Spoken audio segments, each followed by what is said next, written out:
തിരുവനന്തപുരത്ത് 2 മണ്ഡലങ്ങളിലാണ്. അതിലൊന്ന് നേമമാണ്. സംസ്ഥാന അധ്യക്ഷൻ രാജീവ് ചന്ദ്രശേഖർ മത്സരിക്കുന്ന നേമം. ഒ രാജഗോപാൽ സംസ്ഥാന ചരിത്രത്തിൽ ആദ്യമായി BJPക്ക് വേണ്ടി താമര വിരിയിച്ച നേമം അവിടെ വീണ്ടും താമര വിരിയിക്കാനാകുമെന്ന പ്രതീക്ഷയിലാണ് BJP ക്യാമ്പും രാജീവ് ചന്ദ്രശേഖറും. സമാനമായ തരത്തിൽ ശബരിമല സ്വർണ്ണക്കൊള്ളയടക്കമുള്ള വിഷയങ്ങൾ ഉയർത്തിക്കാണിച്ചുകൊണ്ട് ദേവസ്വം മന്ത്രി കൂടിയായിരുന്ന കടകംപള്ളി സുരേന്ദ്രനെതിരെ അതായത് ശക്തമായൊരു മത്സരം കാഴ്ചവെക്കാൻ കഴിഞ്ഞു എന്നുള്ള ആത്മവിശ്വാസത്തിലാണ് കഴക്കൂട്ടത്തെ BJP സ്ഥാനാർത്ഥി വി മുരളീധരൻ. അങ്ങനെ ഏറ്റവും കൂടുതൽ പ്രതീക്ഷ വെക്കുന്നത് ഈ 2 മണ്ഡലങ്ങളിലാണ്. അതോടൊപ്പം ഒരു ട്രെൻഡ് ഉണ്ടായാൽ കാട്ടാക്കടയിലും ജയിച്ചു കയറാനാകും PK കൃഷ്ണദാസിന് എന്ന വലിയ പ്രതീക്ഷ BJP ക്യാമ്പിനുണ്ട്. ഇതാണ് BJPയുടെ ഒരു A കാറ്റഗറി മണ്ഡലങ്ങളായി നിൽക്കുന്ന 3 സ്ഥലങ്ങൾ.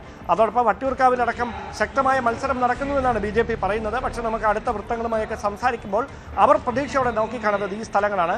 മാത്രമല്ല SIRമായി ബന്ധപ്പെട്ടുണ്ടായ വിവാദങ്ങൾ വലിയ തരത്തിൽ ആശങ്കയ്ക്ക് വഴിവെക്കുന്ന സാഹചര്യമൊക്കെ ഉണ്ടായെങ്കിലും ഈ 40,000-ത്തിലധികം പേർ പട്ടികയിൽ നിന്ന് ഒഴിവാക്കുന്ന സ്ഥലങ്ങളുടെ പട്ടികയിൽ തിരുവനന്തപുരത്തെ പ്രധാനപ്പെട്ട 4 മണ്ഡലങ്ങളുണ്ടായിരുന്നു.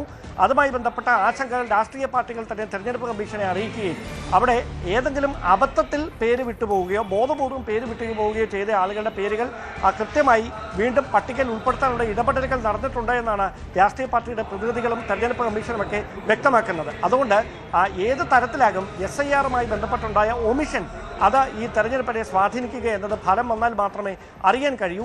എന്തായാലും BJP ആയിരിക്കും നേമത്തും അതോടൊപ്പം കഴക്കൂട്ടത്തും ആര് ജയിക്കണം ആര് തോൽക്കണം എന്ന വിധി നിർണ്ണയിക്കുന്ന നിർണായകമായ ഫാക്ടർ.